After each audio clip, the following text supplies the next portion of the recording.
Bismillahirrahmanirrahim. Assalamualaikum warahmatullahi wabarakatuh. Apa kabarnya adik-adik semua? Semoga adik-adik semua senantiasa berada dalam kesehatan dan kelancaran dalam menjalankan aktivitasnya. Alhamdulillah adik-adik semua, hari ini Bapak bisa menyapa adik-adik semua walaupun lewat media video yang singkat ini. Semoga ini bisa menjadi obat rasa rindu Bapak terhadap adik-adik semua sebelum kita nanti bisa bertemu, ya. Perlu adik-adik semua ketahui, mulai saat ini Bapak diberikan amanah oleh Kepala Sekolah SDN Pasilayu 3 untuk membersamai adik-adik semua dalam mata pelajaran pendidikan agama dan budi pekerti, ya. Selanjutnya ada istilah nih, ya. Biasanya ada istilah seperti ini: tak kenal maka tak sayang, tak sayang maka tak anu. Oleh karena itu Bapak akan memperkenalkan identitas singkat Bapak kepada adik-adik semua nih. Nama Bapak yaitu Pepen Yusef Ilham.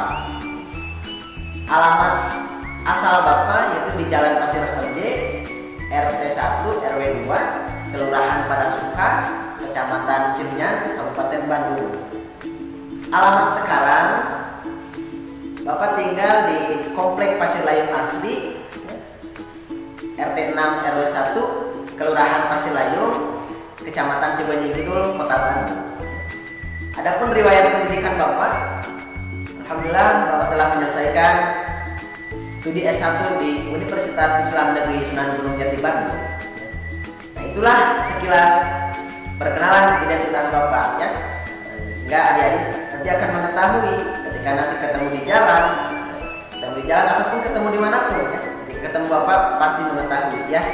Nah, itulah sekilas info tentang perkenalan Bapak, ya. Sehubungan kondisi saat ini masih dalam keadaan darurat karena pandemi wabah virus corona, sehingga apa yang mesti kita lakukan sebagai orang yang beriman dan juga orang Islam, paling tidak ada dua usaha, ada dua ikhtiar yang mesti kita lakukan sama-sama sebagai orang yang beriman dalam menyikapi pandemi wabah virus corona ini. Yang pertama yaitu usaha secara lahir, ya. Yang kedua usaha secara batin.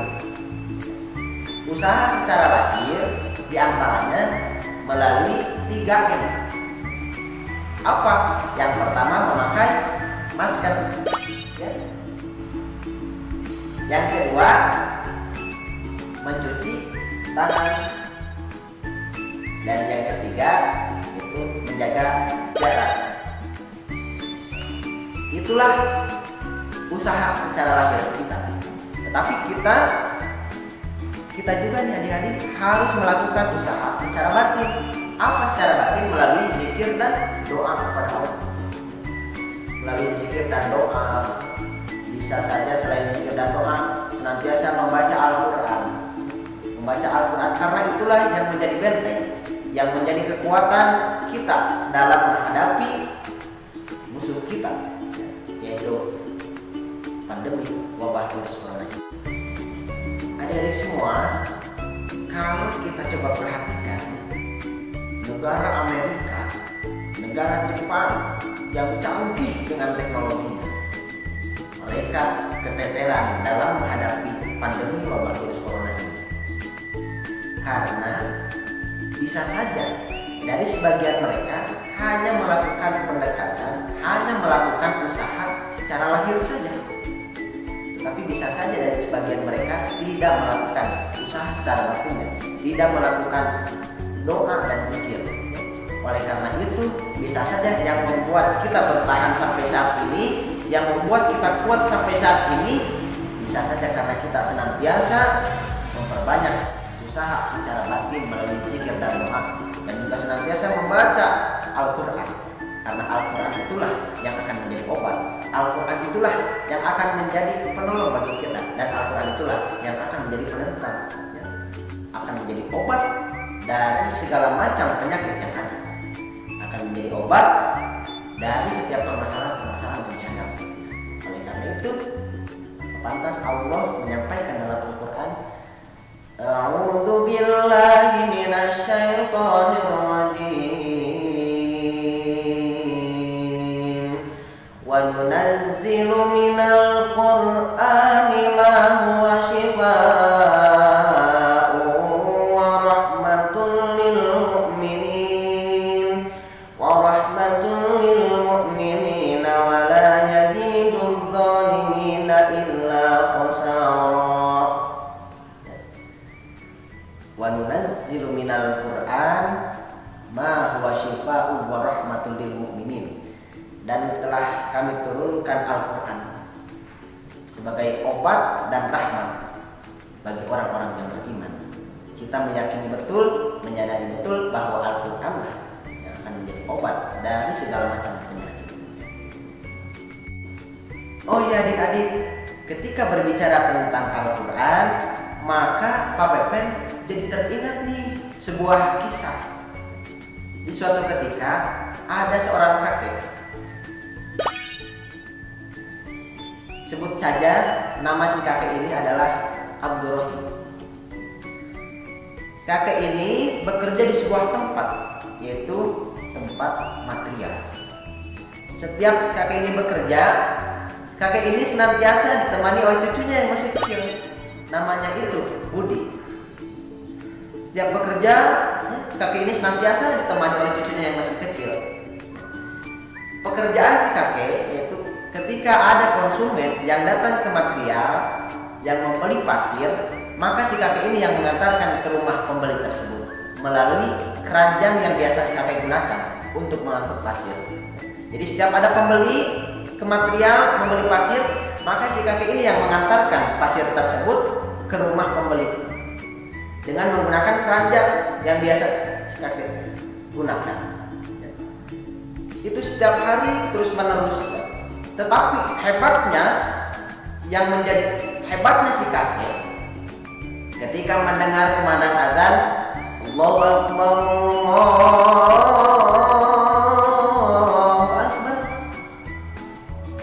si kakek ini tidak melanjutkan pekerjaannya, melainkan menunda pekerjaannya dan bergegas menuju sebuah masjid. Menuju masjid bersama cucunya yang masih kecil. Setelah ke masjid, lalu mengikuti sholat berjamaah, dan itu tidak sempat terlewatkan tiap hari. Ketika azan berkumandang, kakek langsung bergegas menuju masjid untuk melaksanakan sholat berjamaah.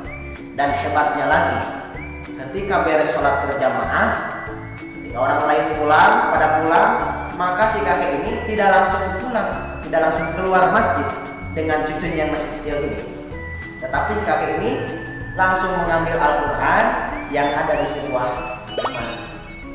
Diambillah Quran itu, lalu dibacalah oleh si kakek ini. Karena dilakukan setiap hari, bahkan tiap saat, tiap waktu sholat, maka cucunya yang masih kecil ini suatu ketika nanya kepada kakeknya, "Wahai kakek, setiap hari aku perhatikan kakek itu senantiasa membaca Al-Quran setiap selesai waktu sholat. Aku hanya ingin bertanya, wahai kakek, dari ayat-ayat yang kakek baca, dari ayat-ayat yang kakek baca dalam Al-Quran, apakah kakek tahu artinya? Kalau kakek nggak tahu, buat apa membaca Al-Quran? Karena kakek nggak tahu artinya."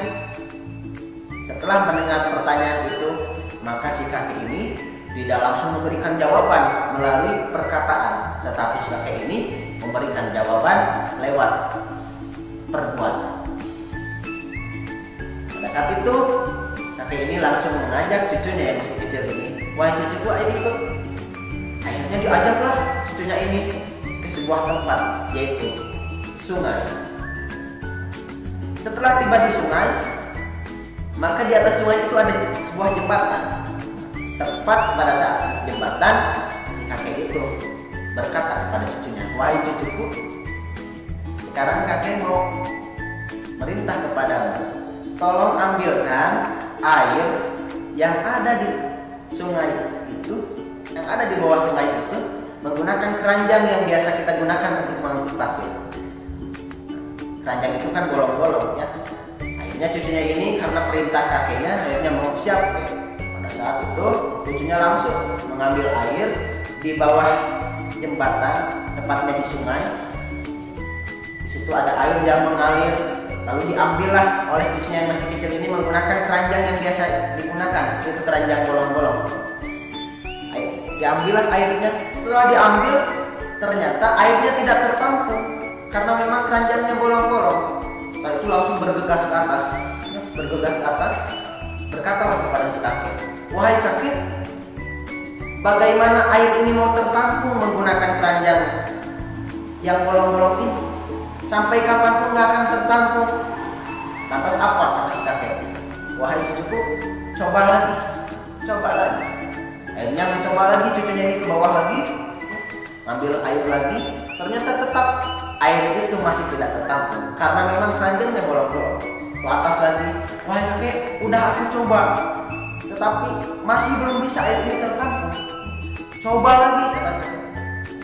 Kurang lebih 10 kali cucunya ini mengambil air yang ada di sungai bawah, tapi tidak tertampung terus karena keranjangnya bolong-bolong. Sampai saatnya, pada saat itu cucunya ini menyerah. "Wahai kakek, sampai kapanpun air ini tidak akan tertampung menggunakan keranjang yang bolong seperti ini."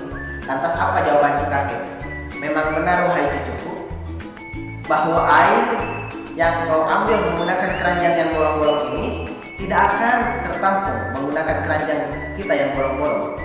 Tetapi coba kau lihat, keranjang ini sebelum kau masukkan ke dalam air, keranjang ini di dalamnya itu terdapat butiran-butiran pasir yang menempel di keranjang ini. Tetapi setelah kau masukkan ke dalam air, maka keranjang ini menjadi bersih dan butiran-butiran pasir itu tidak ada lagi di dalam keranjang ini. Maka sekalipun air ini tidak tertampung, minimal dengan engkau memasukkan keranjang ke dalam air, minimal keranjang ini menjadi bersih." Sama halnya dengan kakek, sekalipun kakek membaca Al-Quran tidak tahu artinya, tidak tahu maknanya, minimal kakek berharap bahwa dengan kakek membaca Al-Quran, Allah membersihkan dosa-dosa yang ada dalam diri kakek. Itulah maknanya yang luar biasa. Maka penting bagi kita untuk senantiasa membaca Al-Quran. Membaca Al-Quran, karena dengan Al-Quran, kata Nabi juga, "Iqra'ul Qur'an fa innahu ya'ti yaumal qiyamah syafi'an lishabi." Bacalah Al-Quran oleh kalian, karena Al-Quran itu akan memberikan syafaat di hari kiamat bagi orang-orang yang senantiasa membacanya. Oleh karena itu, Bapak berpesan kepada adik-adik semua, yuk terus senantiasa membaca Al-Quran dan jangan sampai meninggalkan sholat, karena itulah hakikatnya keberhasilan guru dalam mengantarkan putra-putrinya menjadi putra-putri yang soleh dan soleha. Keberhasilan guru, keberhasilan bapak ketika mengantarkan adik-adik semua sholat tanpa disuruh, ngaji Al-Quran tanpa disuruh, membantu orang tua tanpa disuruh. Karena itulah sejatinya keberhasilan dalam proses pendidikan. Ya. Oleh karena itu sekali lagi ini pesan. Terus jaga iman, jaga imun, insya Allah aman. Ya. Itu saja yang dapat disampaikan sebagai perkenalan awal dan juga sedikit nasihat dari Bapak. Semoga ada guna dan manfaatnya. Insya Allah kita akan bertemu lagi di waktu selanjutnya. Ya. Itu saja yang dapat disampaikan. Terima kasih atas segala perhatiannya. Mohon maaf atas segala kehilafannya.